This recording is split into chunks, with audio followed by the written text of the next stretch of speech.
10 سال بعد میرا بھائی پیدا ہوا تھا. اللہ میری ماما کی مغفرت فرمائے. وہ بتاتی تھی کہ انہوں نے اولاد لینے کی خاطر بہت کچھ کیا, ادھر ادھر بہت ٹریول کیا, یہاں تک کہ پاؤں سوج جاتے تھے. اور انہوں نے بتایا کہ ایک جگہ جہاں وہ گئیں وہاں پر اگر عورت کی جولی میں بیر گرتا تھا تو اٹ مینس کہ اس کی اولاد ہوگی, اور اگر بیر نہیں گرتا تو مینس نہیں ہوگی. ذرا قرآن کی یہ آیات سنیے گا.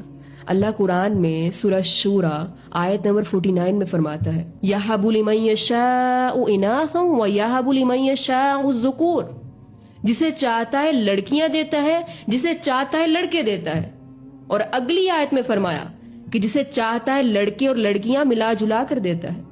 وَيَجْعَلُ مَن يَشَاءُ عَقِيمًا, اور جسے چاہتا ہے بانجھ کر دیتا ہے. جب میں نے یہ قرآن میں آیات پڑھی لٹرلی آئی واز شاکڈ کہ اللہ کیا کہہ رہا ہے قرآن میں اور ہم لوگ کیا کر رہے ہوتے ہیں.